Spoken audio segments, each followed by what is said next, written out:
Salut à tous et bienvenue aujourd'hui sur le Todo Box Show. J'ai le plaisir de retrouver un membre d'exception, c'est Christophe Martin. Et je vais te laisser te présenter pour celles et ceux qui ne te connaissent pas. Eh bien, bonjour à tous, bonjour Nicolas, Salut. merci de m'accueillir au sein du Todo Box Show. Je suis ravi, lors de mon passage sur Toulouse, de venir visiter ce magnifique centre de stockage. Donc moi je suis Christophe Martin, je suis le responsable du CIPG Club. Donc c'est un club d'investisseurs dans les parkings et les garages à la base. On regroupe des propriétaires bailleurs et des investisseurs, des gens qui veulent se lancer, des primo-accédants ou des gros propriétaires. Et l'idée c'est de partager au sein d'une communauté d'entraide des informations, des astuces, des bons plans et surtout de trouver des business models qui fonctionnent pour se faire des revenus complémentaires, ce que tout le monde, j'ai envie de dire, On a envie de attend faire. aujourd'hui. Oui, tout à Voilà, fait. voilà. Effectivement, donc j'ai rencontré Christophe il y a quelques mois maintenant à travers le club qui gère à merveille.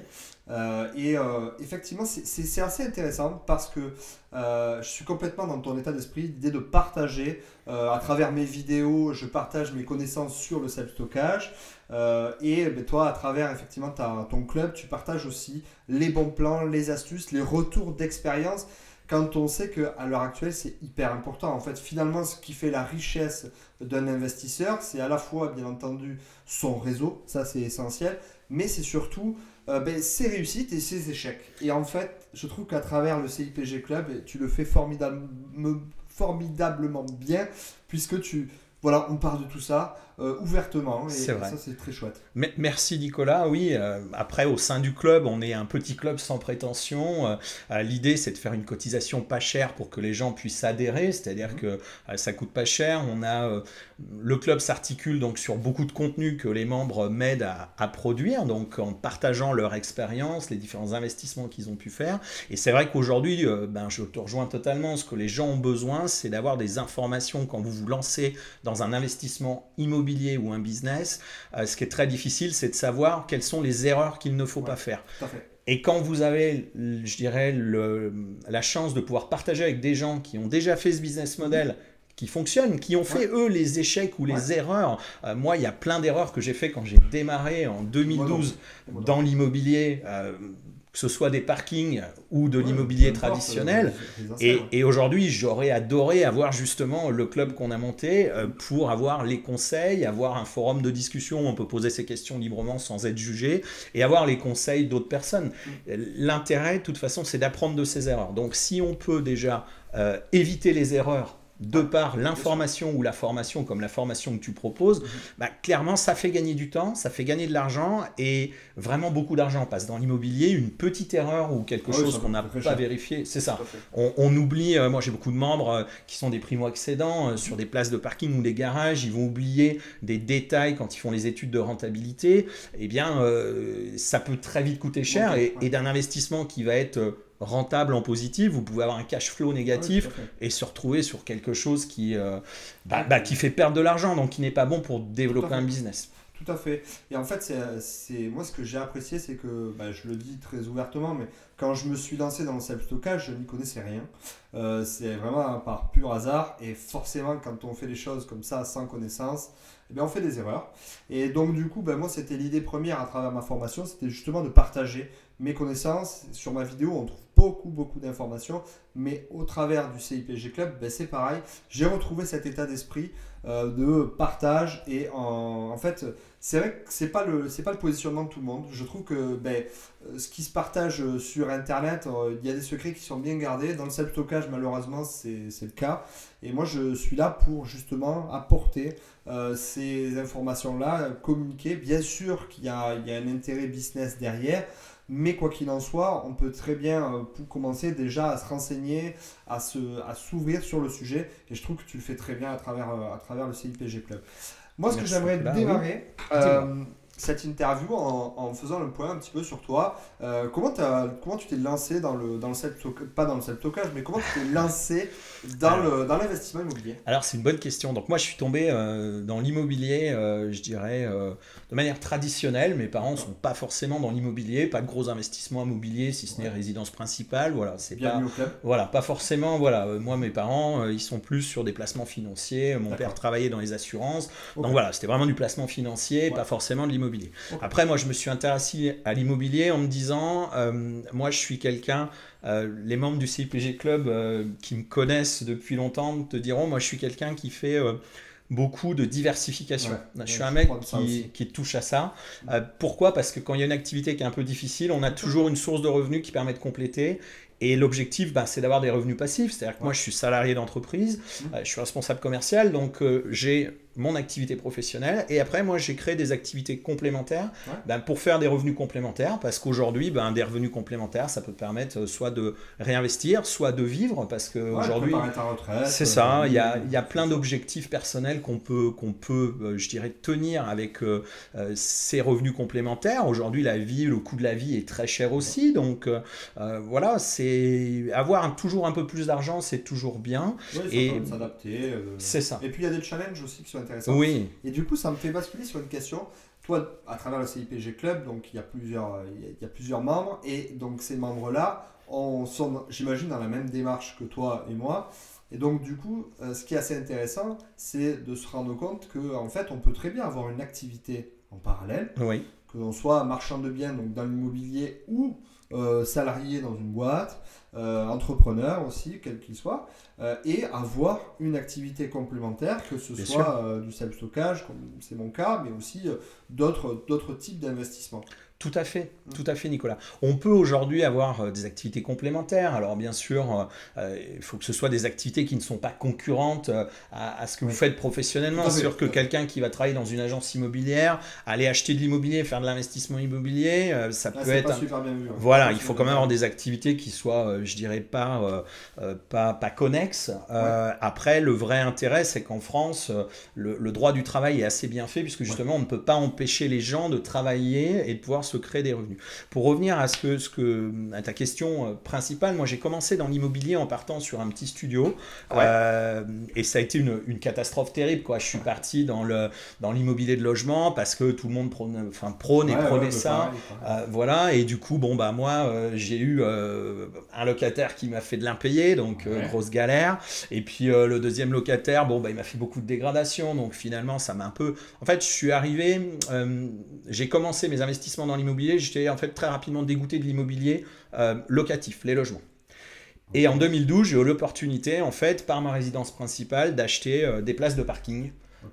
Qui étaient dans une résidence neuve, qui était totalement vacante, que le promoteur n'avait pas vendu, il n'avait même pas l'existence. En fait, le promoteur payait des charges sur des places de parking sans même savoir. Donc ça m'a permis de faire un coup de fusil, de les acheter à rien du tout, de les mettre en location. Et c'est là où je me suis dit, une place de parking, ça se loue direct. Ça se loue pas cher. Aucun locataire ne va tout casser. Il n'y a pas de trêve hivernale.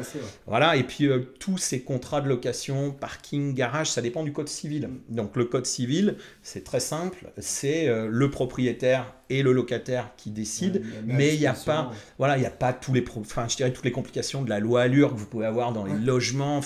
Toutes les galères, les obligations, voilà. Et aujourd'hui, donc, moi, j'ai une dizaine de places de parking et de garages, donc de l'hyper-centre-ville, pas l'hyper-centre-ville. Après, j'ai voulu faire aussi plus gros, donc avec Philippe, mon associé, on a monté une société civile immobilière et on a trouvé un entrepôt, pareil, qu'on a réussi à acheter avec une méthode que j'explique au sein du club, voilà, par chance et prospection. Le hasard a fait qu'on a pu trouver un entrepôt de plus de 1000 mètres carrés, voilà, donc divisé en 2 ateliers. Donc là, on a créé différentes activités. Donc on a une activité donc professionnelle où on accueille une entreprise, un industriel qui est sous un bail commercial classique. Et après, nous, on a divisé l'entrepôt pour diversifier parce que c'était un petit peu mon leitmotiv. Donc, voilà, donc on a fait du camping-car caravane, l'hivernage de camping-car caravane, hivernage et gardiennage de véhicules un peu de luxe, de voitures un peu sportives, et une partie un petit peu garde-meuble, même si on est beaucoup moins professionnel que toi, parce qu'on est parti sur quelque chose de basique avec des caisses de déménagement, des choses comme ça, parce qu'on a a un membre au sein du club qui lui est dans l'activité plus de déménagement, et donc c'est un peu lui qui m'a aidé aussi. Qui t'a initié quoi. En fait, c'est sans cette personne-là et sans d'autres investisseurs au sein du club, je me serais jamais lancé à acheter un entrepôt vide parce que déjà tout seul, je savais pas comment faire, pas de connaissances. Et c'est en échangeant avec ces gens-là, via le forum, via le téléphone aussi, parce qu'on on a mis en place des appels experts dont tu fais partie de nos experts. Je crois que c'est comme ça, même qu'on s'est rencontrés, c'est par rapport à tes problématiques, par rapport à l'entrepôt, etc. On a échangé. Ça. On a échangé, tu m'as donné des conseils, des idées sur plein de choses auxquelles on n'a pas pensé. Pourquoi ? Parce qu'on n'avait pas cette expérience professionnelle que toi tu as. Bien sûr. Et du coup, quand on fait ça en amateur, on fait plein de bêtises. Voilà, mais c'est aussi comme ça qu'on apprend. C'est-à-dire que il faut se lancer, on fait des bêtises, mais indirectement on fait des bêtises, mais bon, on perd un peu d'argent, mais on fait quand même des revenus complémentaires. Donc l'objectif est là. Et après, plus on se professionnalise et on apprend des autres et on s'entraide, plus on arrive à monter nos revenus, on déduit un peu nos charges parce qu'on optimise nos dépenses qu'on dépensait mal avant. Et du coup, on arrive à avoir quelque chose de top qui, en fait, je me répète, mais génère des revenus complémentaires parce que la base du projet, c'est de se dire comment je fais du cash flow positif pour réinvestir dans l'immobilier ou pas.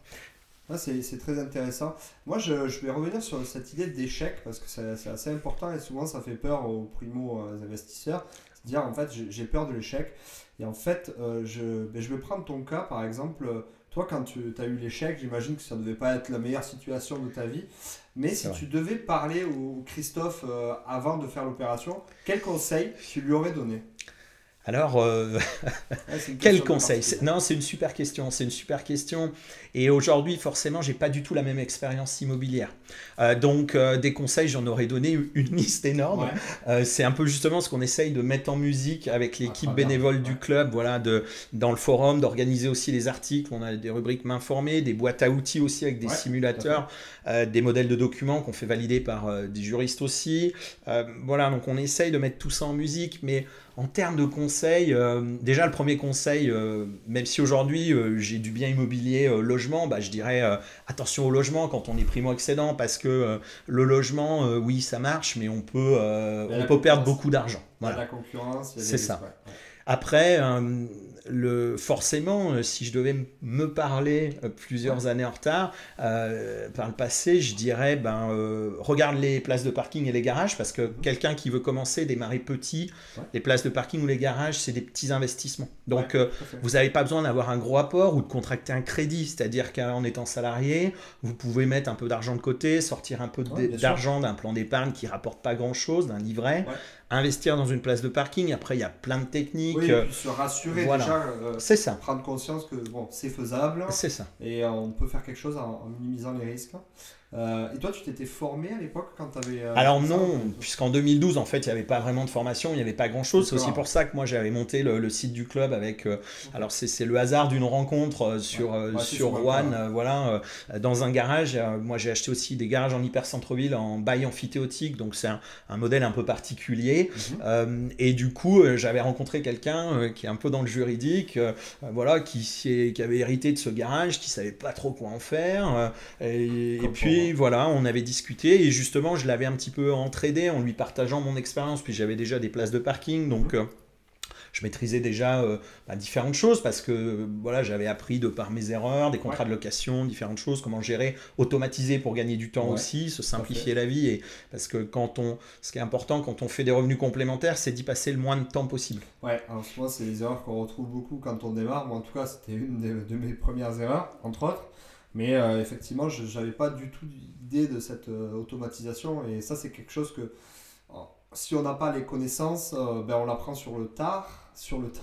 Et du coup, après, c'est une façon d'apprendre aussi. Mais c'est vrai que, comme le marché, que ce soit d'investissement résidentiel, avec du logement meublé, de la courte durée, comme on peut voir là en ce moment, c'est la courte durée dans le viseur de l'État. Oui. Niveau fiscalité, les gens sont en train de s'enfuir du Airbnb.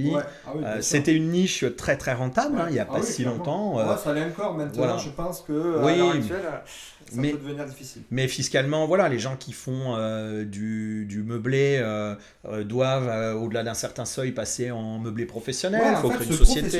Quoi. Voilà, c'est ça. C'est positif. C'est qu'en fait, on est vraiment en train de professionnaliser le marché. C'est ça. Ben, sur les meublés, c'est pas mal, mais après, les particuliers qui font ça, je dirais de manière un peu complémentaire, un peu comme, je dirais, la majorité des membres du club qu'on a, alors je parle pas des gros propriétaires, mais les petits investisseurs ou les primo-accédants qu'on a, ils sont pas dans une optique, la professionnalisation fait peur aux gens.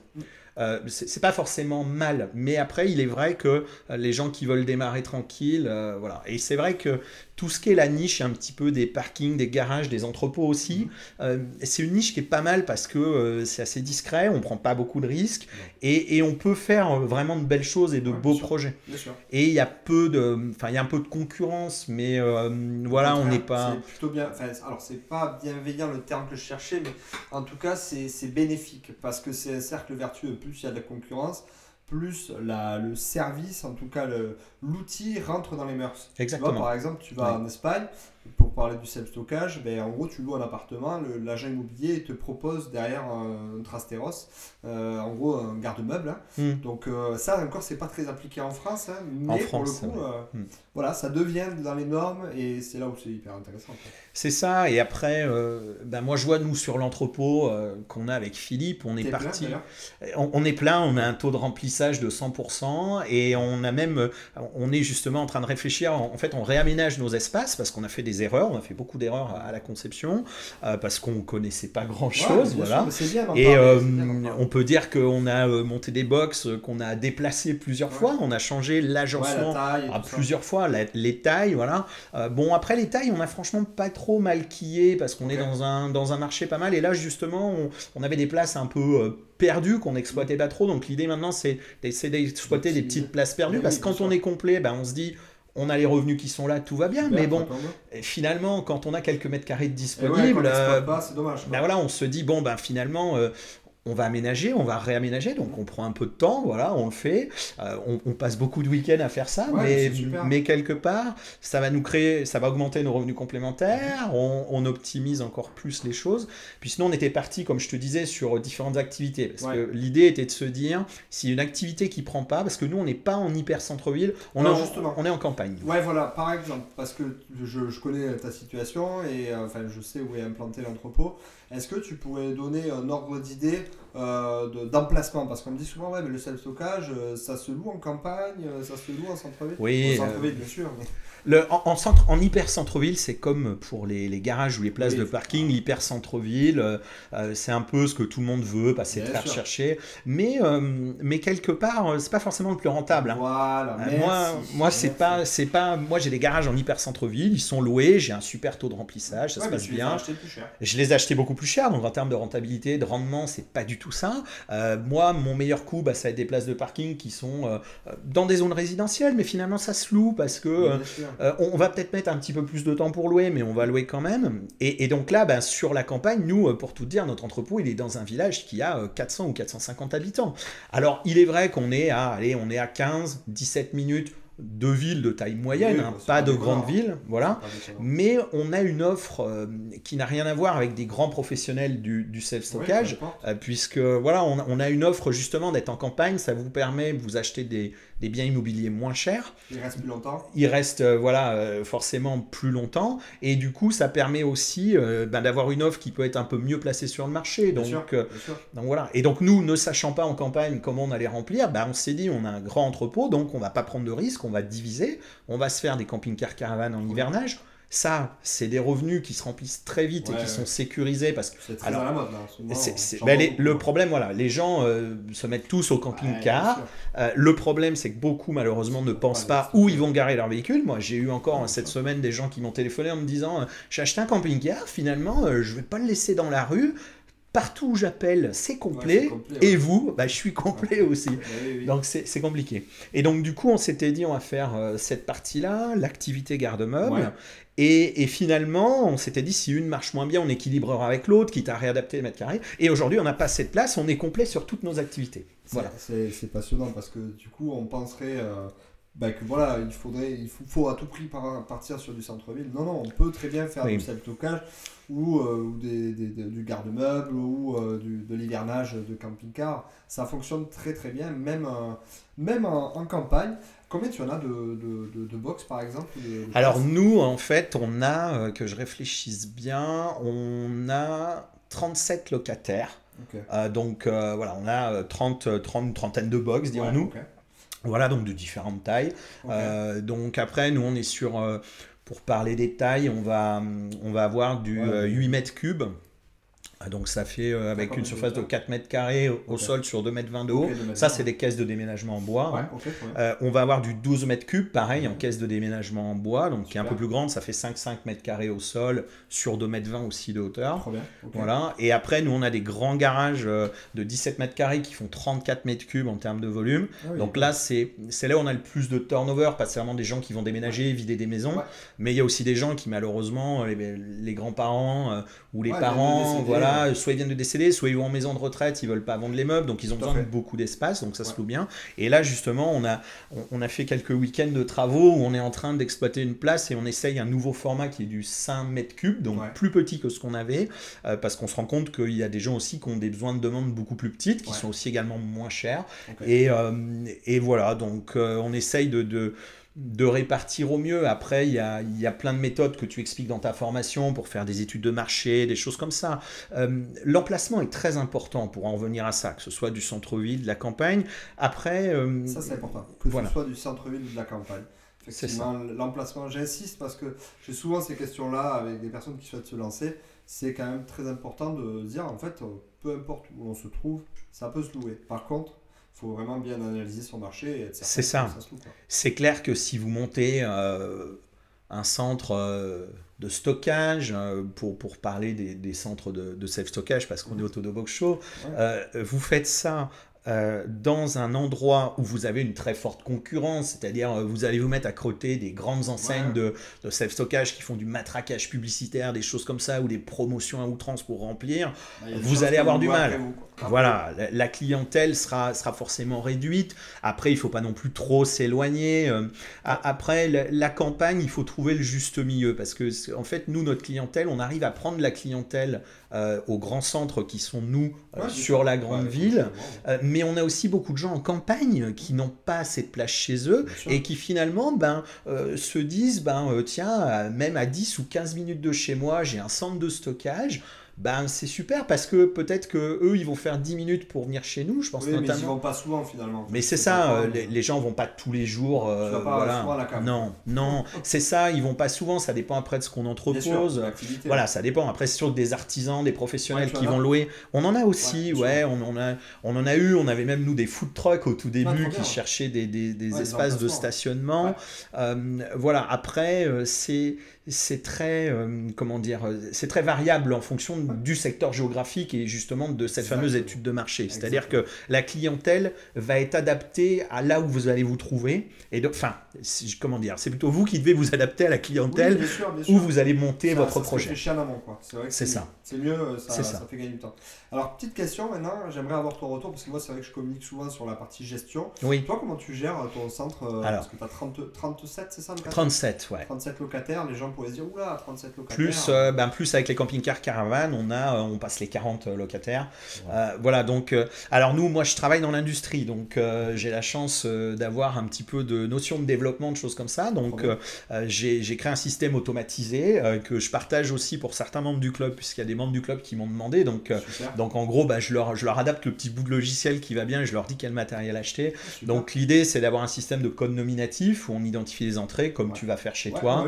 Un système de vidéosurveillance qu'on va mettre en place, parce que moi je travaille dans l'électronique, dans mon cœur de métier, donc forcément j'ai un peu de notion là-dedans aussi. Et puis j'aime bien un petit peu la technique, puisque je suis issu de technique.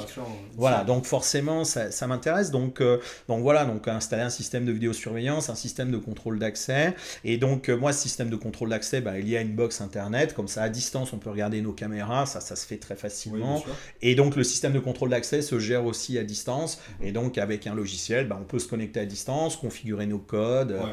voilà, donc Comme l'idée, chez moi, pareil. voilà, l'idée c'est pas de se déplacer. Moi, mon centre, si je puis dire, mon centre de stockage, enfin notre Ouais, entrepôt, moi, il est à 20 minutes de chez moi, porte à porte, en ouais, voiture. bah, moi c'est pareil, je me déplace. Voilà. Bon là, les deux centres que tu as vus, d'ailleurs, ils sont pleins, mais c'est vrai que de base, voilà, l'objectif c'est pas de se déplacer, c'est d'avoir un revenu complémentaire en fonction de votre activité, ou alors même créer une entreprise. Alors, dans tous les cas, je privilégierais plus de créer une entreprise, Bien sûr. et je veux dire par là d'aller chercher l'ouverture de plusieurs centres. Et donc du coup, en fonction du type d'investissement que vous allez faire, vous n'allez pas utiliser les mêmes outils. Mais dans l'idée, c'est à peu près quand même toujours les mêmes outils. Combien de temps? Alors juste, je voulais donner un complément sur Yes. l'automatisation. Parce que là, on a parlé de la partie créer des codes. Après, il y a des gens qui ont peur aussi du temps que vous avez passé à la recherche de locataires. Ok. Et la recherche de locataires, moi, je trouve que ça arrive tout seul. Enfin, en tout C'est cas, je pense clair. que tu as le même Jamais retour que moi. cherché, Voilà. je Mais t'avoue. c'est beaucoup de questions qu'on a Ouais, au sein du CIPG Club. très bien. Moi, j'ai beaucoup de primo-accédants qui vont dire Ok, j'ai investi, comment je trouve un locataire, comment faire. Et Ouais, finalement, sur quoi communiquer. on se rend compte que bon, il faut laisser le temps au temps aussi. Déjà, Ouais, il bien y a différentes astuces. Voilà, Ouais, quand après, on moi, j'en peut. partage pas mal dans Voilà. la formation, mais effectivement, je suis d'accord avec toi. Ça permet de créer des astuces. Et après, donc sur le bout de l'automatisation, toute la partie contractuelle, on a mis aussi en place au sein du CIPG Club toute une partie contractuelle automatisée. C'est-à-dire que moi, un locataire qui va venir chez moi, ça me prend quasiment 0 temps parce qu'il trouve notre annonce sur le site du CIPG Club ou s'il trouve par ailleurs, parce qu'on se met aussi sur d'autres sites, bien sûr. moi ou Philippe, mon associé, on les redirige sur le site du CIPG Club sur l'annonce. Ils réservent en ligne quand ils sont intéressés. Donc, Ils vont faire, toi c'est le même principe, ils vont faire un paiement du premier loyer de la caution. Ouais. Et une fois qu'ils ont payé, on les redirige vers un contrat de location en ligne dématérialisé qui signent, qui remplissent. Super. Et derrière, on met en place le code d'accès. Donc réellement, la mise en place d'un locataire, c'est 5 minutes le temps de se connecter pour aller créer son code d'accès. Et finalement, le seul échange chez moi, il est pour créer le code d'accès. Et ça, c'est un système qu'on a automatisé et qui est sans commission, je précise, parce que beaucoup de gens... le CIPG Club, c'est un club d'entraide, donc on est vraiment sur un fonctionnement, vraiment de partage. C'est-à-dire que l'intérêt du CIPG Club, c'est que tous les membres qui sont là, et même moi, on a nos revenus complémentaires à côté. Donc le club n'est pas là pour générer des revenus. Donc l'idée, c'est de partager. On a mis une cotisation payante parce que tout simplement au départ on avait des curieux. Alors il y a des frais, il y a des frais de fonctionnement, mais bon, les frais de fonctionnement d'un site internet, c'est vrai que les cotisations permettent justement de créer tous ces modules de gestion locative, donc plus orientés quand vous êtes propriétaire. Mais après, il est vrai que le fait de mettre une cotisation payante, on a évincé, j'ai envie de dire, tous les gens qui font perdre du temps. Parce que dans le même état d'esprit, comme dans toute activité, en fait, les gens qui ne payent pas et qui veulent beaucoup de choses gratuites, ils ont des infos, ils se permettent des choses, ils te prennent beaucoup de temps et réellement, ils ne partagent rien. C'est-à-dire qu'ils ne sont pas dans une dynamique de partager. Et moi, ce que je veux au sein du club, c'est avoir des gens comme toi, qui intègrent le club, qui ont une expertise, qui la partagent avec les membres, qui prennent le temps sur le forum de répondre, d'échanger avec les gens, de donner des conseils. Même si après, derrière, il y a forcément toujours, on a des professionnels au sein du CIPG Club, des juristes, des choses comme ça, donc ils donnent quelques conseils, mais après, il y a forcément un moment donné où il y a des prestations qui peuvent être payantes. Mais ce que je veux dire, c'est que déjà, l'information et les avis aussi de l'ensemble des membres, c'est-à-dire que chaque membre aura sa vision sur un problème. Les questions auxquelles je t'ai répondu moi, j'ai répondu sur mon expertise. On peut prendre n'importe quel autre membre du club, il répondra des choses complémentaires auxquelles on n'a pas pensé. C'est vrai que, alors, je voulais juste revenir sur la partie gestion, parce que moi, souvent, quand je dis le temps que ça me prend de gérer 91 locataires, je me dis, mais non, mais c'est pas possible. C'est pas possible. Et là, du coup, le fait que tu donnes aussi ta version des choses, bon, voilà, je suis pas le seul. On s'est pas briefé en avance pour se dire, surtout, tu réponds ça. C'est pas l'idée, au contraire. Mais voilà, ça vous donne un ordre d'idée qu'en fait, c'est pas, en fait, souvent même, je pense, moi, de mon côté d'expérience, ça me prend plus de temps de gérer du résidentiel que de gérer, déjà, de temps et de pression psychologique, que de gérer des centres de self-stockage, parce qu'il n'y a pas d'attache au bien, les gens viennent, stockent et puis s'en vont, quoi. Donc, et puis les gens ne peuvent pas te dégrader, enfin, c'est totalement différent. Un logement, les gens vont se permettre des choses, même des locataires qui sont très bien dans des logements. Alors, tu as toujours des locataires qui peuvent être moins bons, mais des locataires qui sont même des mauvais payeurs ou des gens un petit peu roublards. Dans un centre de stockage, dans un parking, dans un garage, ils vont pas t'embêter parce qu'en fait, Non, on c'est est très sur rare. des loyers qui sont beaucoup plus faibles que de l'habitation Tout à et fait. ils savent, les gens qui se renseignent un peu, qu'ils n'ont aucune protection. C'est-à-dire que là, on Exactement. ne fait pas ce qu'on veut. Ouais. C'est pas comme l'habitation, on fait ce qu'on veut. Et moi, c'est pareil. Puis tout est Avec. sous contrôle en fait. Tu vois, dans un logement, tu ne vas pas t'amuser à mettre des caméras de Ah bah, surveillance. tu n'as pas le droit, bien Et à sûr. partir de Bien là, sûr. nous, quand on met des caméras de surveillance, tu dis attends, avant de lui mettre, d'ouvrir un box, je vais y réfléchir à deux fois. Quoi. Ça sécurise. Les gens, bon, en plus, sur des centres de self-stockage, il y a des codes d'accès Ouais, nominatifs. partout. Bon, les gens, de toute Ouais. façon, nous, on fait jamais n'importe quoi. On a même, nous, eu des gens qui ont laissé des affaires devant des Ouais. box, le temps qu'ils Ouais. déménagent. Personne n'a jamais rien Non. volé, on n'a jamais aucun souci, parce que les gens, sont, de toute façon, savent que dans tous les cas, on va les Bien retrouver, sûr. que ça va mal se passer. Ouais, Et c'est puis, familial, entre c'est ça. guillemets, donc c'est ça. bon, il y a toujours 2-3 artistes dans le groupe, mais quand même, dans l'ensemble, enfin moi j'ai 6 ans d'expérience dans le domaine, franchement, ça se compte sur les doigts d'une main les problématiques qu'on peut avoir. Oui, Et puis surtout, pour être transparent, moi les doigts d'une main, c'est souvent la première année parce que je ne louais pas forcément aux bonnes personnes. oui, Maintenant, c'est avec ça. le Il recul, faut sélectionner un peu ses locataires. Je pense qu'il faut, comme dans toute activité, pas faire trop de sentiments, malheureusement. non, bien sûr. Moi, les Ça peu de reste fois un où business, j'ai eu hein. des mauvais payeurs dans mes places de parking, c'est parce que j'ai fait un peu de sentiments Ouais, pour t'as des été gens qui gentil, étaient ouais. un peu en détresse sociale.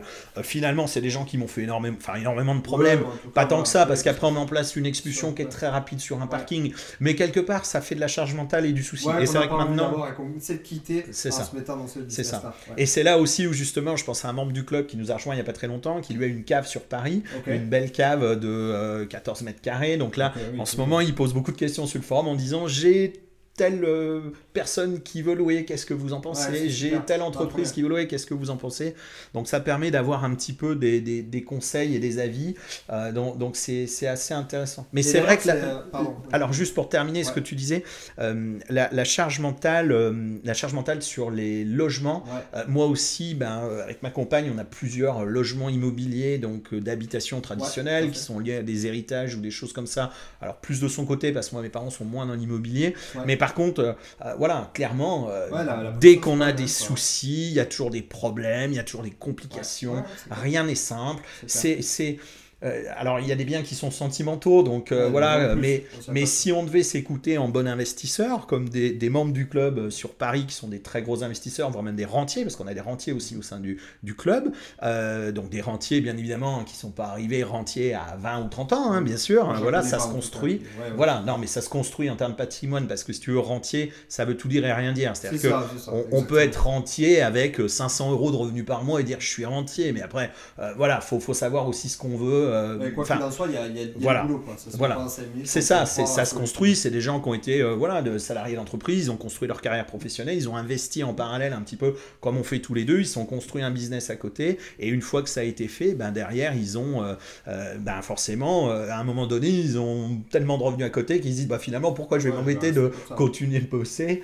Et c'est vrai que la charge mentale, c'est quelque chose de très Moi, c'est compliqué. important. Et justement, quand on est, je dirais, l'essentiel, c'est d'être concentré dans son activité de travail. Ouais. C'est-à-dire que Ouais, moi, ouais. je suis salarié d'entreprise, ma priorité, c'est mon activité professionnelle. Tout à fait. Et après, parce que c'est ça qui est mon revenu qui assure mes retraites, qui assure mes cotisations sociales. Et après, justement, tous les revenus complémentaires doivent être quelque chose de très facile à gérer, Ouais. qui ne prend pas de temps et qui rapporte du cash. C'est-à-dire que l'idée, c'est aussi de réduire la charge mentale en trouvant des biens immobiliers qui rapportent de l'argent et pas des business models où on sait déjà qu'on se lance dans un business model et qu'on perd de l'argent parce Ouais. que ça crée du souci et c'est pas sain. C'est pas sain quand on veut investir. Ouais, j'adore ce point de vue. Effectivement, donc là, vous voyez par preuve que on peut avoir une activité et en parallèle avoir des biens en location et même faire de l'atypique. Voilà, c'est vrai que le garage, on en entend souvent parler, mais du stockage, ça devient un business énormément à la mode. Oui. Donc c'est très intéressant. Donc moi, je vais juste faire une petite parenthèse promo. Si vous souhaitez vous lancer justement dans l'investissement, comme on discute depuis tout à l'heure, n'hésitez pas à vous inscrire sur des forums. Oui, ça coûte un petit billet, mais enfin, c'est dérisoire finalement par rapport à ce que ça peut vous apporter. Vous allez pouvoir générer du réseau, vous allez pouvoir apprendre énormément de choses. Et croyez-moi, en tout cas moi, d'expérience, et toi c'est pareil au vu de ce que tu viens de nous dire, mais c'est ce qui permet de réussir vos opérations, de vous professionnaliser et même d'aller chercher des revenus que vous n'aviez pas forcément envisagés au démarrage, quoi. Donc Oui, ça, c'est il y a hyper. plein de stratégies dans les niches immobilières. Ouais. Je prends un petit peu les garages. Maintenant, il y a beaucoup d'activités justement de Ouais. stockage qui arrivent dans les garages au-delà du stationnement, même si on ne fait pas ce qu'on veut dans les Non, garages non, souterrains. justement, j'allais le dire, c'est Voilà, pour les compliqué les risques garages. d'incendie, Ouais. voilà. Mais il y a beaucoup de garages si vous trouvez des garages qui sont détachés des logements en extérieur, on fait du On fait un changement de stockage. destination. Voilà, ça se loue forcément plus cher que un garage pour mettre une voiture, parce que le Ouais, ouais, stockage a le un prix peu au le mètre vent en carré, poupe. toujours C'est pareil, ça, on est c'est divisé. ça. Ouais. Et après, sur les places de parking, il y a plein de stratégies. On peut diviser des places de parking pour mettre des motos. Enfin, il y a plein de business models. Il y a aussi moi, il y a des membres du club qui ont un vrai business model qui fonctionne. Ils achètent des places de parking, les transforment en garage Ah ouais, excellent. et ils les revendent ou Ok. ils les exploitent. Enfin, il y a plein de stratégies donc on présente aussi au sein du club. Donc il y a pas mal d'articles que vous trouverez sur le site du CIPG Club. Mais du coup, voilà, ça permet de se dire, c'est pas parce qu'on investit dans une niche. Et moi, c'est ça qui me plaît dans cette niche, c'est qu'en fait, on a un panel d'investissement qui n'est pas sans limite, mais qui est très Ouais, large. en tout Très, cas, très large. oui, très, très large, sous-médiatisé, Oui, et dans lesquels on va pouvoir s'exprimer sans forcément avoir toutes les contraintes qu'on peut avoir dans les chemins les plus pratiqués finalement bien sûr. par l'investisseur classique. Déjà, c'est très bien d'investir, on se différencie, mais quand même, ça c'est énormément médiatisé. Et d'où Oui, l'intérêt de s'intéresser, justement, et c'est tout l'intérêt de cette chaîne et du CIPG Club, c'est de justement vous partager, de vous apporter une autre vision, montrer on peut faire autre chose. En fait, ça existe et ça fonctionne. c'est ça. Enfin, on en est la preuve, quoi. Et c'est des niches qui sont peu médiatisées, mais heureusement. Ouais. Parce que l'avantage, moi je vois toutes les réformes qui passent dans l'immobilier, Ouais, c'est clair. les garages, les parkings sont jamais concernés, tout ce qui va être les entrepôts non plus. Donc quelque part, c'est bien aussi que ce soit un petit peu, pas secret, mais au moins discret. Parce que l'intérêt, Ouais. c'est que justement, on va pas attirer. C'est pareil, on se dit toujours, qu'est-ce qui a attiré l'État dans les Airbnb et les loueurs de meublés non professionnels. Ben voilà, en fait, tu l'as dit, C'est c'est que c'est pas pro, en fait. Si tu c'est fais ça. les choses de manière professionnelle, pour moi, il n'y a pas de raison que tu sois embêté. Et le problème, Mm. c'est que je trouve que Airbnb a été une niche, Oui. au même titre que le self-stockage est une niche ou d'autres types d'investissements. Et donc, du coup, ça a été pratiqué de façon, j'allais dire, irrégulière. Mais c'est Un pas peu le terme. sauvage, ouais, de Ouais, manière sauvage. Exactement. Les gens ont exploité en fait cette niche fiscale, en ont même à mon avis abusé. C'est Ouais. aussi pour ça que maintenant l'État a remis beaucoup de fiscalité en place, parce que les gens ont abusé un peu du système. Donc voilà, donc ça a marché un temps, les gens se sont fait plein d'argent, mais aujourd'hui, voilà, c'est les premiers à pleurer ou à dire moi je revends mes biens parce que finalement Ouais, parce qu'ils l'ont fiscalement pas c'est fait, pas rentable. ouais. Voilà, donc c'est toujours pareil, c'est quand les gens profitent un peu trop du système, ça pénalise. Après, on a la chance nous dans cette niche là que les gens n'abusent pas forcément du système et c'est pas, enfin, il n'y a pas de moyen, je dirais, fiscalement d'abuser du système. Non, après moi je mets juste un point d'alerte sur le fait de faire les choses correctement d'un point de vue des risques incendie, même sur une vision long terme et de manière professionnelle comme tu l'as fait toi, Oui. mais de vraiment penser la chose pas en mode bricolage, quoi, c'est vraiment faire les choses correctement. L'automatisation Oui. en est une, de penser vraiment le business d'un point de vue professionnel. C'est pas non plus se considérer comme un super investisseur ou comme une société qui est cotée en bourse, mais on peut faire les choses de façon professionnelle avec des moyens plus restreints et faire les choses très correctement. Enfin, moi, je vois pas où est le problème. En fait. Tu as raison, Nicolas. En fait, professionnaliser, ça permet déjà de se mettre de la sécurité. Ouais, Parce oui. que ce soit aussi bien. Ça permet déjà de se former, c'est important aussi. Ça donne de bonnes bases, ça évite plein d'erreurs. Ouais, ça crée un réseau, je trouve ça. Oui, ça crée ouais, aussi tout un réseau d'échanges et de partage Ouais. d'informations parce que c'est comme ça qu'on progresse. Après, de toute façon, un investisseur n'est jamais pour moi à 100% de ses capacités. Même les rentiers, moi, que j'ai au sein du CIPG Club, bien sûr. et ce que j'apprécie Ouais. quand je discute avec eux, c'est que c'est des gens qui sont hyper humbles parce qu'en fait, ils ont un patrimoine exceptionnel, ils ont des revenus exceptionnels.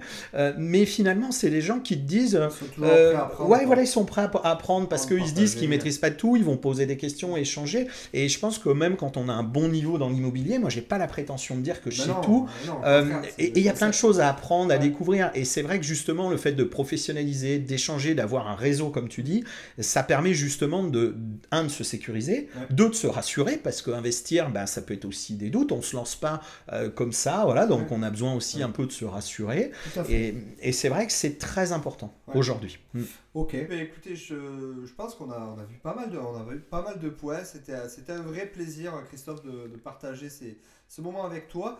Moi, j'aimerais te poser une dernière question. Est-ce que tu peux partager le prix de la cotisation? Parce que enfin, je pense que vous n'êtes pas prêt. C'est dérisoire par rapport à la quantité de contenu que ça peut apporter, quoi. Bah, merci Nicolas, moi aussi j'étais ravi déjà de cette discussion libre. Ouais. Voilà, c'était très intéressant et j'espère que les abonnés de ta chaîne auront plaisir à retrouver les quelques informations qu'on a données, peut-être de bons conseils, et de se rassurer et de pouvoir se lancer.